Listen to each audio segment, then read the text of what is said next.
नमस्कार दोस्तों। आज का सेशन हमारे लिए महत्वपूर्ण है। आज की कड़ी में हम शिक्षण विधियों के बहुत ही महत्वपूर्ण प्रश्नों की चर्चा करेंगे। तो बिना देरी किए शुरू करते हैं।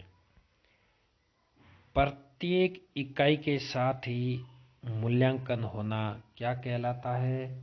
तो प्रत्येक इकाई के साथ मूल्यांकन होना सतत मूल्यांकन कहलाता है। अगला क्वेश्चन है, उपचारात्मक शिक्षण द्वारा क्या संभव है? तो उपचारात्मक शिक्षण छात्रों की कमजोरियों का निदान कर उसे दूर करने हेतु किया जाता है। उपचारात्मक शिक्षण से पहले किया जाने वाला कौन सा शिक्षण कहलाता है? निदानात्मक शिक्षण। निदानात्मक शिक्षण में छात्रों की कमजोरियों का पता लगाया जाता है और उपचारात्मक शिक्षण में उन कमजोरियों को दूर किया जाता है। अगला क्वेश्चन है कि विश्लेषण विधि से किसी इकाई का सूक्ष्म खंडों में विभाजन कर शिक्षण कराया जाता है। मैंने उत्तर से ये प्रश्न शुरू किया। तो विश्लेषण विधि में इकाई को छोटे छोटे खंडों में विभाजित किया जाता है। अगला क्वेश्चन है, आगमन विधि में मुख्यतः किस सिद्धांत की ओर चलते हैं? तो विशिष्ट से सामान्य की ओर। अगला क्वेश्चन क्या है कि निगमन विधि में ज्ञान प्राप्ति का सिद्धांत होता है। ये समस्त दिए गए ऑप्शन सही है। सामान्य से विशिष्ट की ओर, सूक्ष्म से स्थूल की ओर, नियम से उदाहरण की ओर।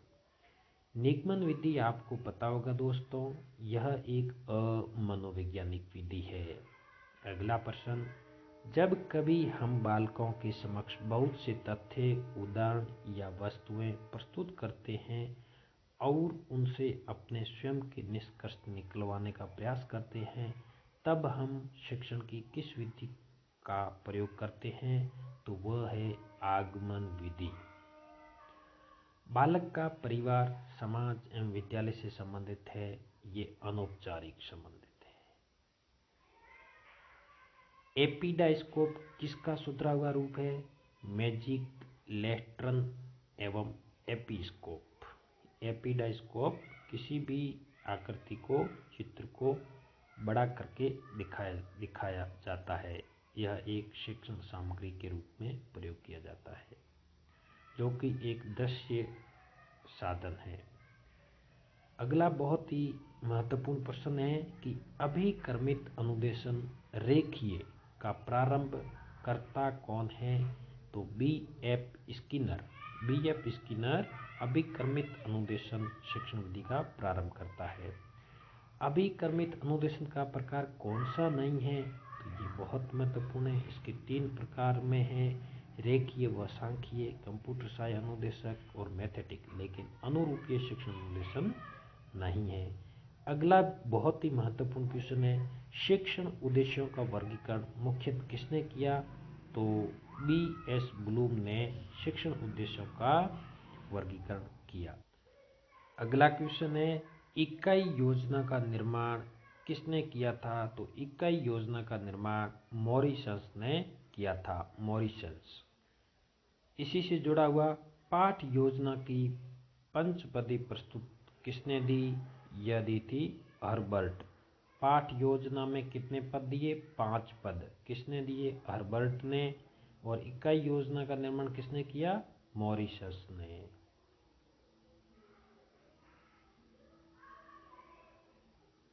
अगला क्वेश्चन है, शिक्षण की प्रक्रिया है त्रिध्रुवीय। अगला क्वेश्चन है, डॉक्टर बी.एस. ब्लूम द्वारा दी गई मूल्यांकन प्रणाली त्रिध्रुवीय जो संरचना है, उसमें कौन कौन से तत्व शामिल है? तो शिक्षण उद्देश्य शामिल है, अधिगम अनुभव शामिल है और मूल्यांकन शामिल है।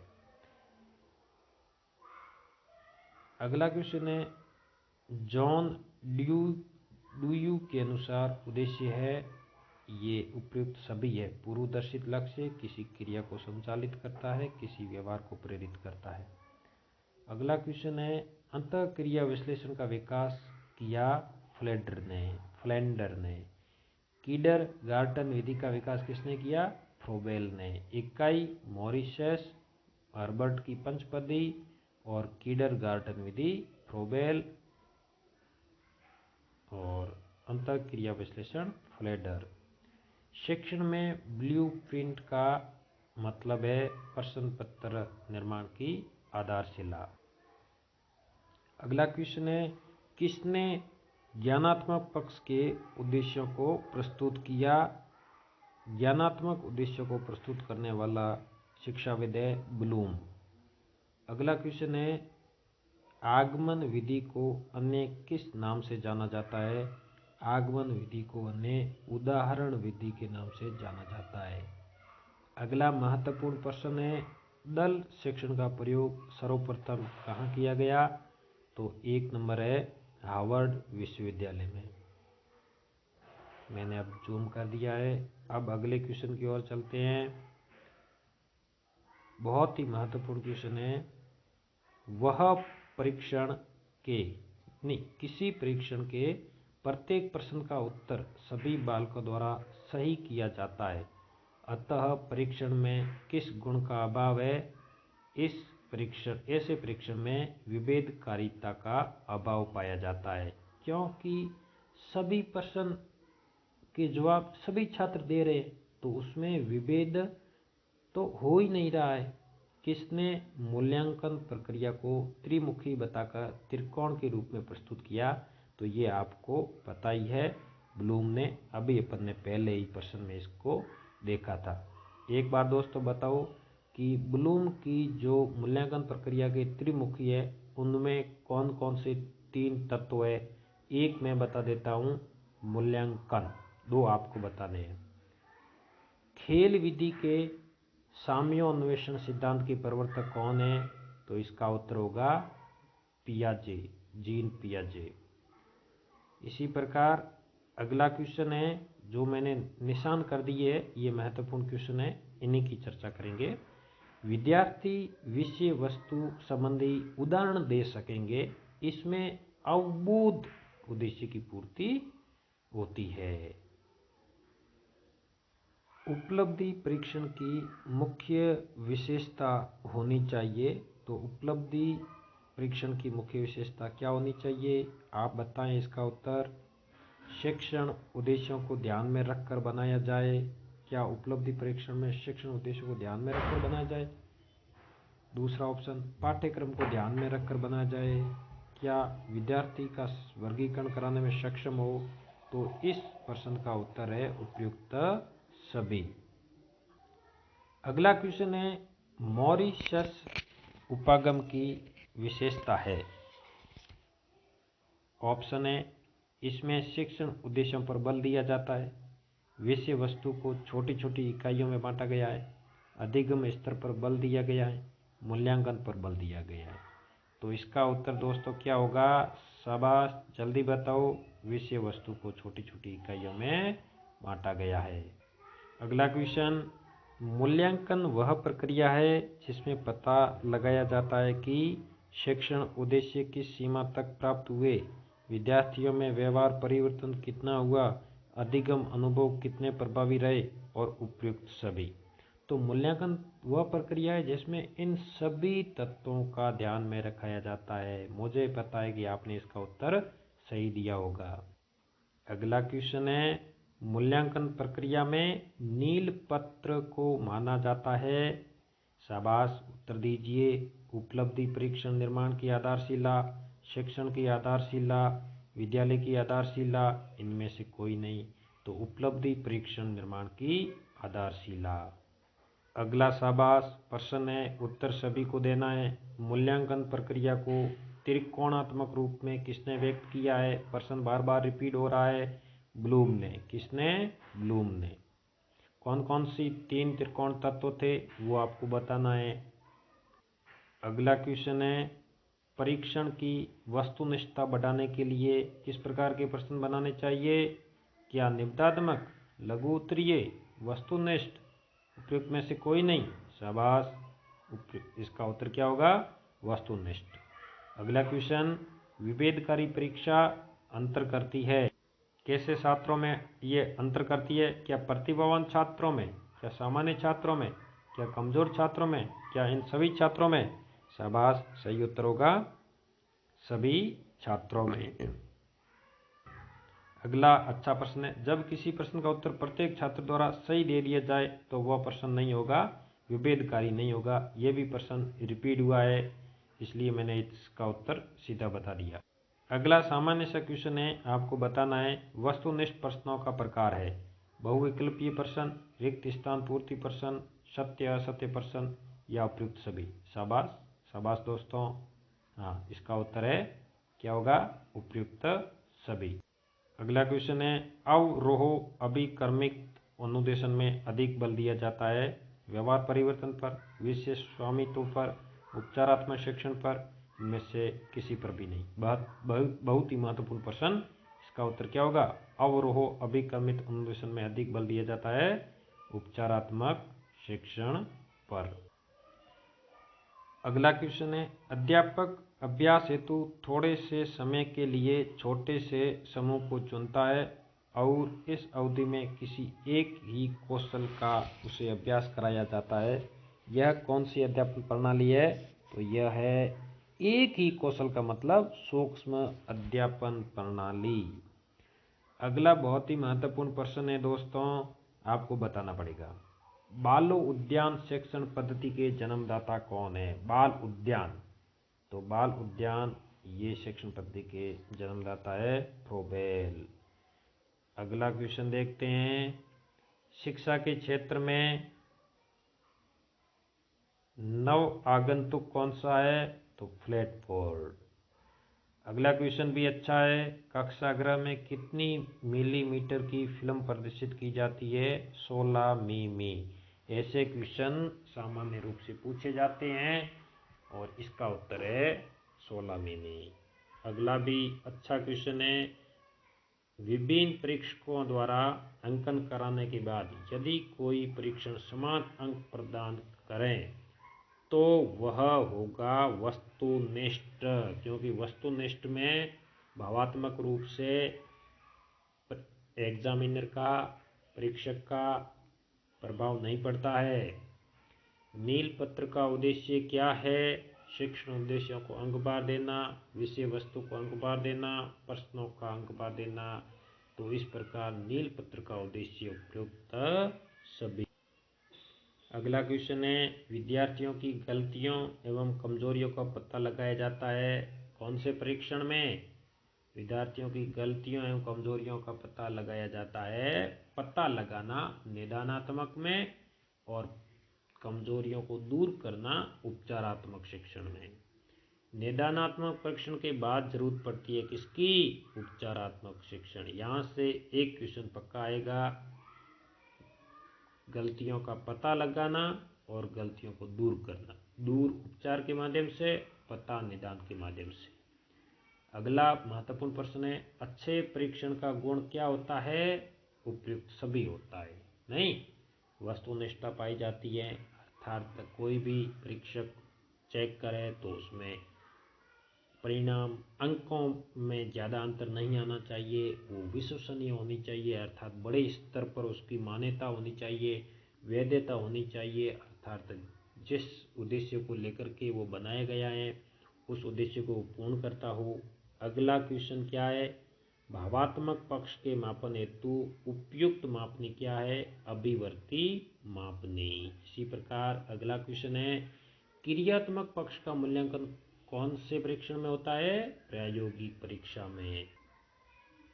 इस प्रकार अगले क्वेश्चन की बात करते हैं, उच्चारण अभ्यास कब कराया जाना चाहिए? अनुकरण वाचन के बाद। जब अनुकरण वाचन हो जाता है तब एक बार अनुकरण वाचन में बच्चे उच्चारण कर लेते हैं, उसके बाद में बच्चों को उच्चारण अभ्यास करवाना चाहिए। तो कौन से वाचन के बाद? अनुकरण वाचन। जिस उद्देश्य के लिए परीक्षण तैयार किया गया यदि वह उसकी पूर्ति करता है तो वह कहलाएगा वैध परीक्षण। जैसा कि अभी अपन ने चर्चा की थी कि परीक्षण विश्वसनीय होना चाहिए, वैधतापूर्ण होना चाहिए और वस्तुनिष्ठ होना चाहिए। जो उद्देश्य को पूरा करता है वो वैध परीक्षण होता है। बार बार प्रश्नों को चेक कराने के बाद भी अलग अलग परीक्षकों के द्वारा चेक कराने पर भी परिणाम में कोई अंतर नहीं आता है, वह होता है वस्तुनिष्ठ परीक्षण। इस प्रकार आगे बढ़ते। निर्देशित स्वाध्याय से तात्पर्य है विद्यार्थी का समुचित निर्देशन। यह कथन किसका है? बोसिंग का। प्रोजेक्ट एक स्वउद्देशीय क्रिया है जिसे मन लगाकर सामाजिक वातावरण में किया जाए। प्रयोजन पद्धति की यह परिभाषा किसने दी है? स्टीवेंस से। एग्जाम में पूछा गया प्रश्न। मौखिक अभिव्यक्ति की निम्नलिखित में से कौन सी विधि उचित नहीं है? तो मौखिक के लिए मौन वाचन विधि उचित नहीं है।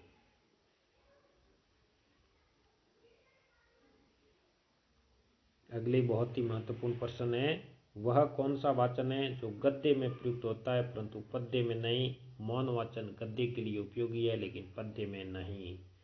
गहन अध्ययन निष्ठ शिक्षण में मौन वाचन किस कक्षा से प्रारंभ किया जाना चाहिए? कक्षा 5 से प्रारंभ किया जाना चाहिए। दोनों ही प्रश्न इम्पोर्टेंट है। अगला क्वेश्चन है, शिक्षा के क्षेत्र में इकाई योजना को समावेशित करने का श्रेय जाता है।